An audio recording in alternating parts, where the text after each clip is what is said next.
Hey, what's going on, guys? My name is HuntinNoobs. I'm coming back at you with some more gameplay footage. And as you can see in the title, guys, and also I have a little change up for you. As you can see, I have some Black Ops gameplay, which means we are transitioning into the, I guess, young adult side of things, and how it started at the beginning of when I started moving on to where I'm at today. So I'm going to jump right into that, guys, because, you know, this gameplay is very short. It's only like 7 minutes long, so I'm going to get right into it, guys. The last video I put out for you guys, I kind of left somewhat of a quote-unquote for my subscribers, a fucking cliffhanger, which, you know, I kind of do on purpose because I think it gives all the more meaning to how you want to watch the next series. At least to me it would. So with that being said, guys, me and my buddy, we're in the process of robbing a house, and lo and behold, the lady comes home and she's downstairs. So I creep down the stairs because I have a crutch in my hand, and my thought process, or at least what I was thinking, I was going to knock her out and get the hell out the house.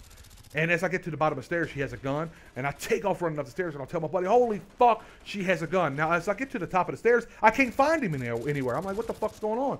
And I went into one of the bedrooms, and lo and behold, the tough guy, the guy that's like, yeah, we're going to tie her up, we're going to knock her out. If somebody comes home, we're going to do what we got to do, is hiding under the bed with his feet fucking hanging out, basically with a tail tucked between his legs, so to speak. So I'm like, man, get the fuck out from under the bed, dude. She has a gun. We got to get out of here. So we're on the second floor. There's nowhere to go but out the window.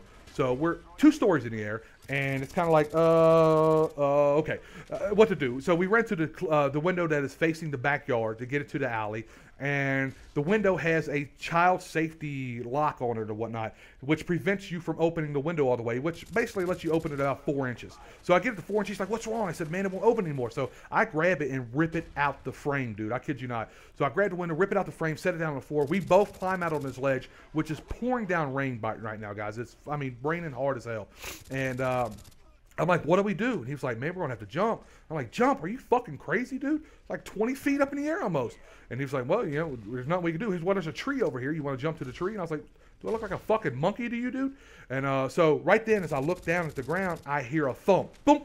So I look over. He jumped. I'm like, holy fuck, you crazy bastard. Now I got to jump. So I think she heard this because I started to hang drop, which lowered my body down a little bit, which took about 7 to 8 feet off of my fall. And I did it right over top of the basement door. I don't know if I stated in the last commentary, guys. The basement door was closed, and it's kind of like in an angle from the wall to the wall to the ground, which would break my fall. So I knew I was going to hit it face first, though, because, you know, you can't hang drop backwards, you know, if you know what I'm saying. So I let go, and I cover my face up. I slam into the basement door, and it skips me right out to the yard. Well, right when I stood up, she's already at the kitchen door, so she must have heard my buddy jump before, because how was she there so fast? So I take off running. She's like, freeze, don't move. So I'm like, fuck you, I'm out of here. I take off running, and I'm jumping over a fence. And now I'm talking about a fence that is about 3 feet tall, guys. The only thing it was there for was to somewhat of a partition from each yard to the next, you know, to separate the land of your neighbors. So I go to jump over this fence. Like I said, it was 3 feet tall, and I trip and fall, roll. I get up. I take off running. There's another fence about 3.5 feet tall. I trip over it as well. Apparently, she had some pity on me. She kind of probably felt sorry for me, to be honest with you, because she didn't take a shot at me, which I thought for sure she would. There was one more fence to jump over, and I did not fail, you guys. I was consistent. I fell over that fence, too. Now, I don't know if it was the adrenaline pumping. I was also trying to keep the hood over my head so she didn't see my face, but she did spat out before I left. I remember like it was yesterday. She said, I know who you are. I remember you. I'm calling the cops now.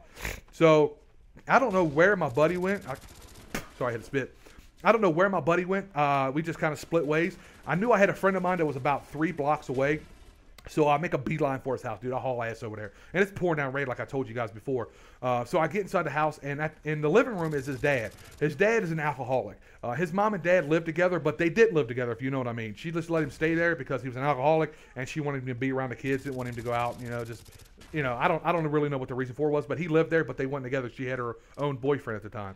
And so I told him, I said, Uncle Raj, man, he was an older guy, and I called him, he was like an uncle to me, or like a dad to me at times, to be honest with you. But I said, Uncle Raj, man, if somebody comes here, I'm not here. Do you understand? He's like, yeah, man, no worries. That's cool.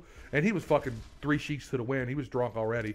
So I get to the top of the stairs, so it's about 3 or 4 of my buddies upstairs. One of my buddies is still asleep. So I'm telling them the story. Like, man, you won't believe what happened, man. This is what happened. I got away. This, that. So they're like, oh, hell yeah. Well, my buddy that lives there, he was pissed off at me because basically I brung some heat to his house. I just robbed a house knowing the cops were being called, and I came to his house, and he sells weed. He was selling weed at the time.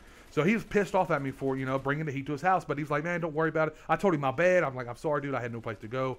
I would do the same for you if the you know, same situation occurred. He's like, all right, it's cool, man. Don't worry about it. So we're sitting there. We're kind of smoking a little bit of weed. We're getting high on the doja. And I hear my Uncle Raj holler for me and say, hey, Larry, come downstairs. And I'm like, all right, cool. Give me a second. Let me finish off this, what we were doing. And so I went downstairs. Right when I get down to the bottom of the stairs, there's 2 cops standing there waiting for me. I'm like, oh, fuck, man. So they're like, get your ass over here. So I get over there. They're like, where's your red Ohio State jacket at? And I'm like, dude, I don't know what you're talking about, man. We're like, well, let's go with us. We got to go take you somewhere. We'll tell you more about it when we get into the car. So as I'm going outside, they notice that my pants are ripped. I'm a little dirty. And they're like, what happened? I was like, well, I was taking out the trash from my aunt here. And as I was taking it, I slid off the side of the wall because it was raining. Well, the cop believed me because the story was believable. You know, I kind of do that, man. I make up lies on the whim, I guess, apparently.